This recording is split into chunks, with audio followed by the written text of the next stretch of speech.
So unfortunately, so unfortunately,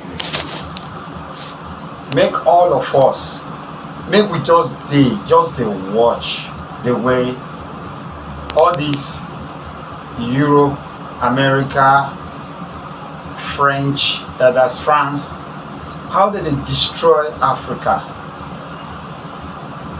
Make all of us stand up, make we support this Ibrahim Traore. This guy, see, a 34 years young man, he said since he was born, this is what has been happening. He has been listening to all this lie, all these thief, all these people who come to drill Africa, who does not want Africa to progress, using our resources to build their economy, building weapons, building flying jets, building their own country. And these things, they don't want us to have it in our own country. Please, it is time for us to wake up. Let's wake up. Let's face the reality. Let's face these people. They don't carry two heads. The destruction that they have made in Africa is enough. Please, if you see this video, don't fail to like it, don't fail to share it, please. And also give him a thumbs up. Please make your comment. I want to see your comments, please. Very important. Please, and share it, let people see it. CNN, BBC, France, 24. I'm watching you all. I'm recording every lie. I'm archiving every distortion. I am Ibrahim Traore, and today I'm pulling off your masks. Yes, you heard correctly.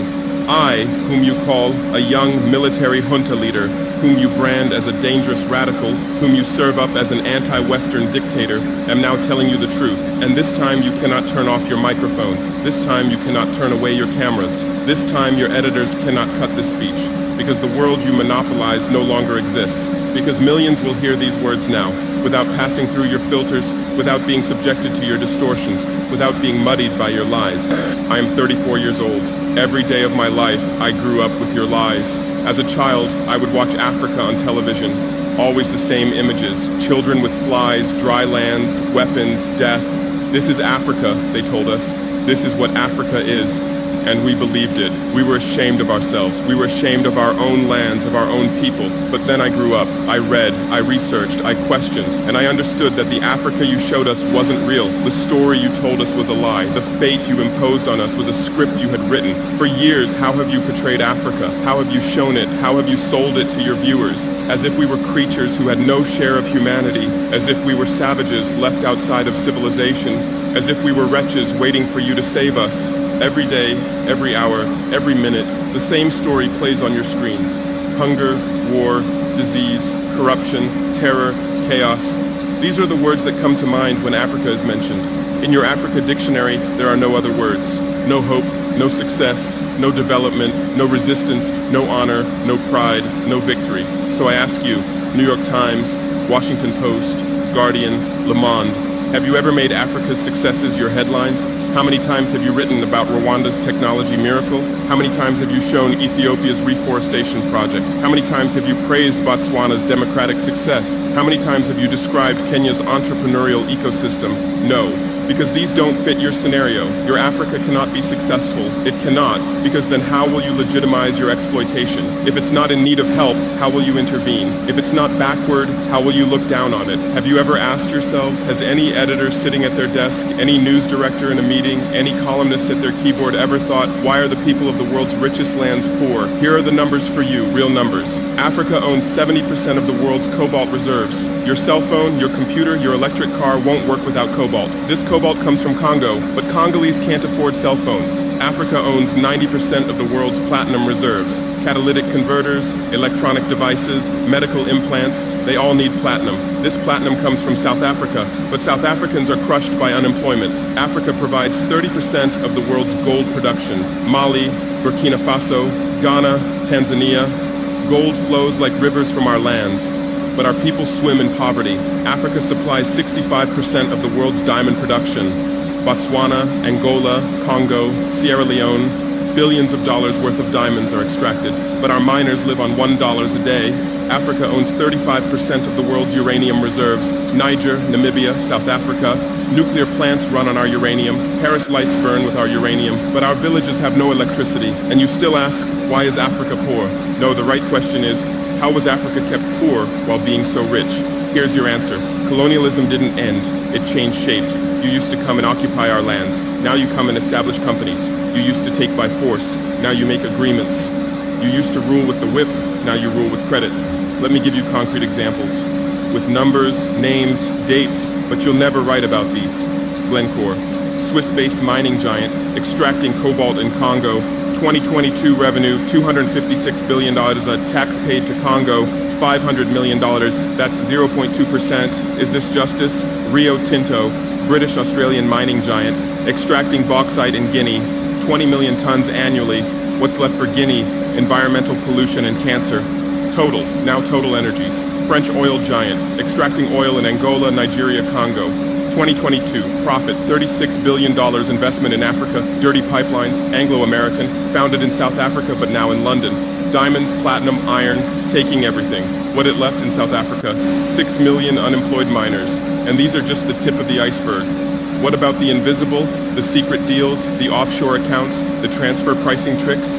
Every year, $88 billion in illegal money flows out of Africa. Who writes about this? Every year, $45 billion in aid comes to Africa.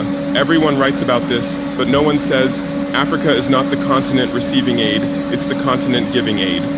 While you zoom your cameras on swollen bellies, there is a huge system working silently in the background. Every day, tons of gold, diamonds, cobalt, uranium, oil leave our land. But how? Here is the system. Step 1, create corruption, bribe our leaders, open offshore accounts, promise them a life of luxury, send their children to your schools. Step 2, make deals, get 50-year, 99-year concessions, ask for tax exemptions, be exempt from environmental rules, ignore labor rights. Step 3, control the infrastructure.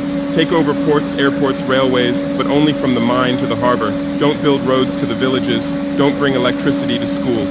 Step 4, provide security. Set up private security companies. Arm them. Declare protesting. Step 5, silence the media. Buy local journalists. Suppress opposing voices. Serve internal unrest news to international media. And this is how the system works. It's been working like this for 100 years, and you don't see this system. You don't want to see it, because you're part of the system too. Who are the biggest advertisers of New York Times, CNN, BBC, oil companies, mining companies, arms companies, pharmaceutical cartels, the companies that exploit Africa? You live on their money, you defend their interests, and what I'm about to tell you might cost me my life, but it's no longer time to be silent. France's system in Africa is the CFA franc. 14 African countries still use French colonial currency. 50% of these countries' central bank reserves sit in the French treasury. France applies negative interest to this money, so we pay France to use our own money. Through this system, France transfers $500 billion worth of resources from Africa every year. Does anyone write about this? No. But when France gives Africa 10 billion euros in aid, it makes headlines. Britain's system is more sophisticated. London is the world's money laundering center. City of London, offshore paradise. Every penny stolen from Africa passes through London. Jersey, Guernsey, Cayman Islands, Virgin Islands, all under British control. Africa's wealth hides there. America's system is AFRICOM, Africa Command, 46 military bases on the continent. Official purpose, security. Real purpose, resource control. Drones in our airspace every day, listening devices everywhere. They say fighting terrorism, but it's not terrorists, it's people's leaders who are targeted. China is the new player, says win-win, builds infrastructure, gives credit, but in exchange for what? 99-year port concessions, mining rights, agricultural lands, debt-trap diplomacy, ask Sri Lanka, ask Zambia, and you write about none of this. Why? Because you're not free press, you're corporate press, your bosses are billionaires. Jeff Bezos bought Washington Post. Why? For love of journalism? Rupert Murdoch's media empire, Fox News, Wall Street Journal, The Sun, The Times, all from the same hand, all giving the same message. West is good, others are bad. Carlos Slim is the largest shareholder of New York Times, Mexican billionaire. Where's his wealth from? Monopolized telecommunications, got rich off Latin America's back, now controls America's most respected newspaper, and you claim to do independent journalism? Who are your editors? Which schools did they graduate from? Harvard, Yale, Oxford, Cambridge?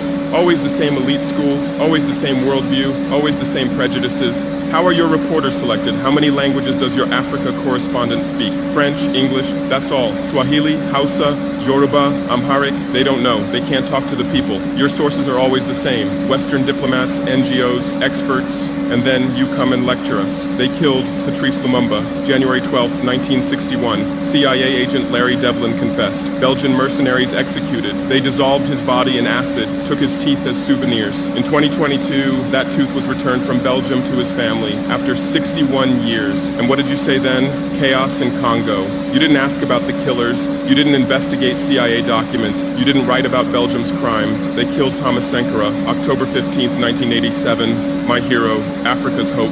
Vaccinated 2.5 million children against measles and meningitis. Planted 10 million trees. Raised literacy rate from 13% to 73%. Gave equal rights to women, banned FGM, ended corruption, sold Mercedes cars, used Renault 5, rejected IMF and World Bank. And most importantly, he said, we will not pay Africa's debts. We didn't make those debts. The puppets before us made them on behalf of colonizers. That's when he had to be killed, and they killed him. Who killed him? His best friend, Blaise Compaoré. With whose support? France. Want proof? Look at the Focard archives. Jacques Faucard, France's Africa Affairs advisor. Everything is written there. And what did you say? Military coup in Burkina Faso. You didn't write about Sankara's dreams. You didn't tell about his projects. You didn't show his successes. You just said, another dictator died, Muammar Gaddafi. Yes, he was a dictator. Yes, he was ruthless. But what had he done in Libya? Per capita income $12,000, Africa's highest. Literacy rate from 25% to 87%. Life expectancy from 51 to 74. Free healthcare, free education, $50,000 for newlyweds, interest-free loans for home buyers, $5,000 for new births, gasoline 14 cents per liter, great man-made river, irrigation project to green the desert, and Gaddafi's real crime, dream of United States of Africa, African Central Bank project, African Investment Bank, African Monetary Fund, and most dangerous, gold dinar, refusing to sell oil for dollars. October 20th, 2011, lynched in Sirte, Hillary Clinton laughed. We came, we saw, he died. Now look at Libya. 3 different governments, endless civil war, ISIS, Al-Qaeda running wild slave markets exist. Even CNN showed in 2017, oil being looted, weapons depots emptied, spread across Sahel. Do you call this democracy? Do you call this freedom? Do you call this success? And whose turn is it now? The Sahel, Mali, Niger, Burkina Faso. You want to make us Libya too. You want to make us Syria. You want to make us Iraq. But not this time, because we've awakened, because we've learned, because we've united. Operation Barkhane, France's Sahel Adventure, 2013-2022. Official purpose, fighting terrorism. Real purpose, resource control, 5 to 100 French soldiers. €1 billion annual budget. What's the result? 2013, 500 terrorists in Mali. 2022, 5,000 plus terrorists in Sahel. Tenfold increase. What kind of success is this? But what were French soldiers doing? Protecting Niger's uranium mines for Areva, Orano, securing oil pipelines for total controlling ports and railways for Bolloré, and fighting terrorism? No, the opposite.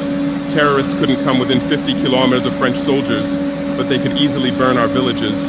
Why? Because chaos served their purposes.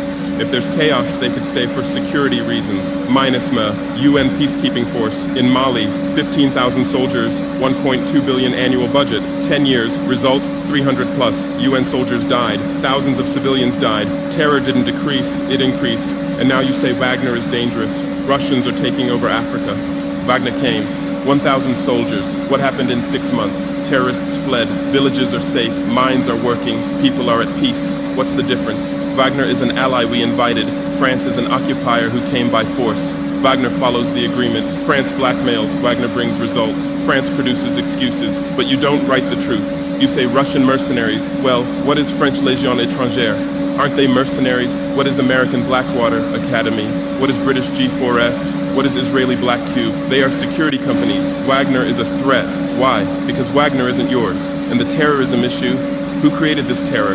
Who founded Al-Qaeda? 1980s, Afghanistan, CIA, Pakistan ISI, Saudi money, against Soviets. Bin Laden was CIA's man. You called them freedom fighters. Who supported Taliban? Again, you. Heroic mujahideen against Soviet occupation. You gave weapons, gave money, gave training, then you lost control. How was ISIS born? 2003, Iraq invasion. You toppled Saddam. You disbanded the army. You banned Ba'ath Party. You tortured in Abu Ghraib, and those people became ISIS. Then Syria. You said Assad must go. You said moderate rebels. You gave weapons. Those weapons went to ISIS, went to al-Nusra. You destroyed Libya. Who looted Gaddafi's weapon depots? Where did those weapons go? To Mali, to Niger, to Burkina Faso, to Nigeria, to Chad? Who strengthened Boko Haram? In 2009, Nigerian police killed their leader Mohammed Yusuf. Extrajudicial execution. What did you say? Nothing. Where were your human rights organizations? Silent. Then revenge started. Boko Haram radicalized. But where did they find weapons? From Libya that you destroyed. And now you come to lecture us about fighting terrorism. You're helping us clean up the monsters you created? No, we've seen the game now. Terror is your Trojan horse. You come with the excuse of terror, you stay, you exploit. But it's over now. We'll provide our own security, we'll fight with our own methods, and we'll win. Because we are the children of this land. We know this land, we know these people. We can distinguish terrorist from villager. We don't fight from drones, from satellites, from 10,000 kilometers away like you. And we're winning. In Mali, in Niger, in Burkina Faso, terror is ending. Villages are safe. People are hopeful. Because now our own army, our own police are fighting. Not for foreigners, but for the people. But you can't digest this. You say democratic backsliding. You say human rights violations. Which democracy? Which human rights? How many people are detained without trial in Guantanamo? What happened in Abu Ghraib? Who did you kill in Bagram? Who did you torture in CIA's black sites? Why is Julian Assange in prison for exposing your war crimes? Why did Chelsea Manning spend years in prison for leaking the truth? Why is Edward Snowden a fugitive for revealing you spy on everyone? And you lecture us about human rights. How many civilians died in your drone strikes? You say collateral damage and move on. How many weddings did you strike in Pakistan, Yemen, Somalia? How many schools did you bomb? How many hospitals did you burn? And you teach us the laws of war? Look, I come from war. I know the front. I've seen death. I've carried wounded soldiers. I've consoled mothers of martyrs. And I tell you, a real soldier protects his people. A real soldier doesn't harm civilians. A real soldier fights with honor. Your mercenaries, your drone pilots, your special forces, they're not soldiers, they're killers. They kill people by pressing buttons from 10,000 kilometers away, then go home and play with their children. We don't fight like that. We look our enemy in the face. We protect civilians. We fight with our honor. We die with our honor. And we'll win. Because the righteous win. Because those who fight with their people win. Because those who fight for their land win. Let's return to your media. I know how you work. I have friends who work within the system. There are journalists with conscience, but they stay silent. Why? Because the system silences them. Those who write the truth get fired. Investigative journalists are laid off due to budget cuts. Dissenting columnists are shown the door because reader interest has declined. And what replaces them? Experts from think tanks, NGOs, universities, all saying the same thing, all defending the same thesis. West is good, Africa is bad. So who are these experts? Where do they get their funding? National Endowment for Democracy, NED, American Democracy Exporter, CIA's legal arm, has fingers everywhere, funds opposition, directs media, creates civil society. Open Society Foundations, George Soros' organization, says open society, but open for whom? Open to what? Open to exploitation, open to intervention, open to manipulation. Ford Foundation, Rockefeller Foundation, Bill and Melinda Gates Foundation, all in Africa, doing aid. But what do they get in return? Control, data, influence. And your media is their trumpet. You headline, Gates is saving Africa. But you don't say, how many African children were paralyzed by Gates's vaccine trials? How many farmers committed suicide because of Monsanto seeds? You're masters at storytelling, but always the same story. White savior. Remember Live Aid? 1985. We Are the World, charity concert for Africa, millions raised. What came to Africa? Corruption increased, dependency increased, but it was a great story for you. Bob Geldof became a hero. Musicians looked conscientious. Viewers felt good about themselves. Africa remained hungry. Remember Kony 2012? Viral video. Stop Joseph Kony. 100 million views. Result? Kony is still free, but the video maker got rich. Invisible Children organization collected millions. What came to Uganda? American soldiers, and you present these as success stories. Angelina Jolie, Madonna, Bono, All Africa volunteers. They come, take photos, adopt children, leave. And you say, interest in Africa increased. What interest? Whose interest? Interest for what? Madonna adopted from Malawi. You made headlines. But 100 children die from malaria every day in Malawi. You didn't write that, because that news doesn't sell. Bono became Africa's spokesperson, raised billions with U2 concerts, but moved his company to Netherlands to avoid taxes. Money stolen from Africa also passes through Netherlands. Did you write about this? George Clooney campaigned for Darfur, said save Darfur. Result? Sudan split. Oil remained in South Sudan. South Sudan is now in civil war. Who's getting the oil? Take a guess. And you always present these as humanitarian aid, but these are imperialism's soft face. These are exploitation's PR. Let me give you real numbers. Every year, 134 billion in aid and investment comes to Africa. Every year, 192 billion in resources leave Africa, net loss, $58 billion every year. But you only write about the incoming $134 billion. You don't write about the outgoing $192 billion. Why? Because then people will ask, why does Africa need aid? Illicit financial flows, 88.6 billion year multinational corporations profit transfers, 48.2 billion year debt interest, 17 billion year brain drain cost, 13.8 billion year climate change cost, 10.6 billion year illegal logging, 17 billion year illegal fishing, 1.3 billion year total, 192 plus billion dollars every year. This much resource leaves Africa every year. But what are your headlines? EU announces 20 billion euro aid package for Africa. China gives Africa $60 billion in credit. America grants Africa $8 billion. People read these and think how generous they are, how charitable, how ungrateful Africa is. But the truth is the opposite. Africa is financing your standard of living. Africa is subsidizing your prosperity. Africa is making your technology possible.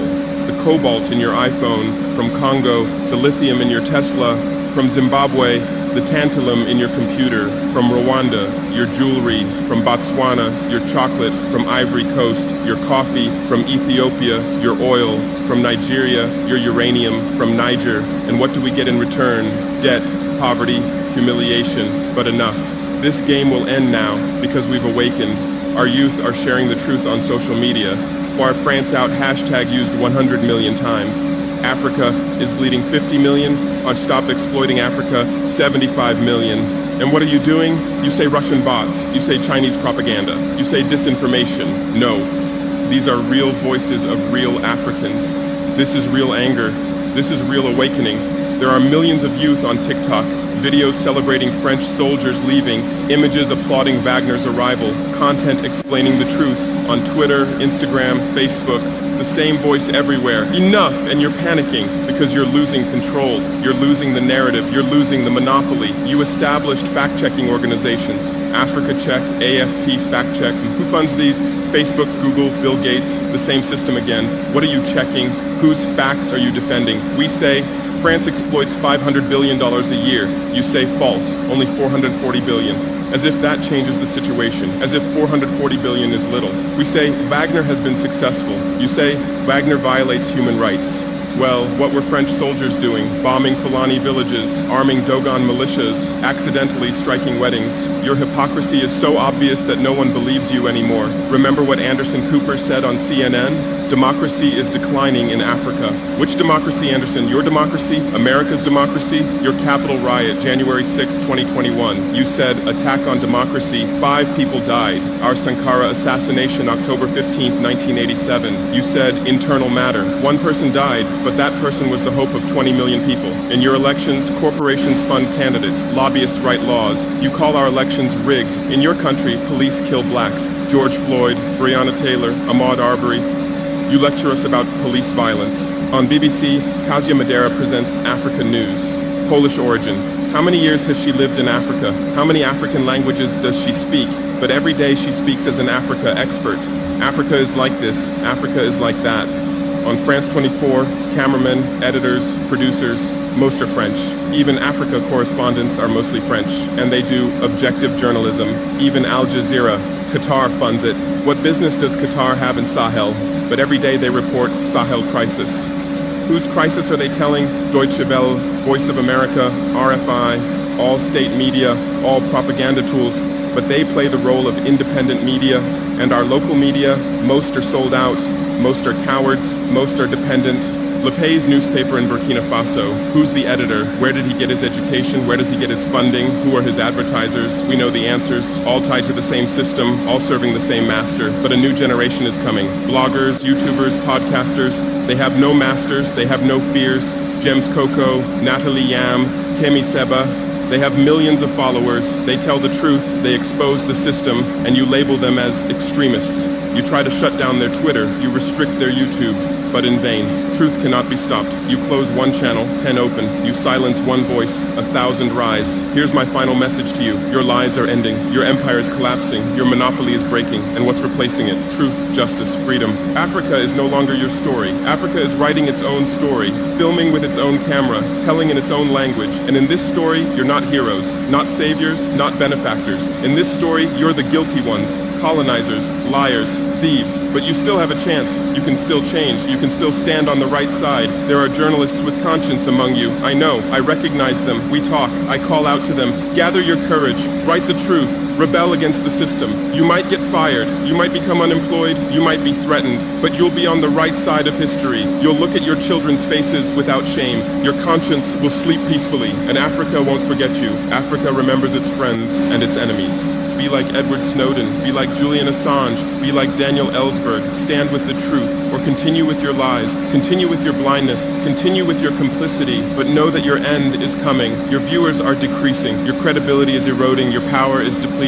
The new generation doesn't believe you. The new generation doesn't listen to you. The new generation rejects you. And that new generation in Africa is 600 million people. 60% under 25 years old. Educated, connected, angry. They are my army. They are my weapon. They are my victory. And with them we're building a new world. A world without lies, without exploitation, without humiliation. In this world, Africa will be free. Africa will be strong. Africa will be a leader. And you'll remain just as a bad memory, a shameful footnote, a cautionary example. Future generations will read in history books. At the beginning of the 21st century, there were some media organizations. They lied, they served exploitation. Then Africa awakened and they disappeared. That's your end. Inevitable, unchangeable, certain. I am Ibrahim Traoré, not Burkina Faso's leader, but its servant. Not Africa's dictator, but its child. And not your nightmare, but your mirror. Look well at this mirror. See yourself, see your lies, your hypocrisy, your crimes, and prepare, because Judgment Day is coming. Africa is awakening. The world is changing. Justice is manifesting. And you'll just watch.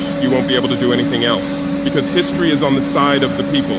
Truth is on the side of the oppressed. God is on the side of those who persevere. And we persevered. We persevered for 500 years. Now it's time for victory. Your lies are finished.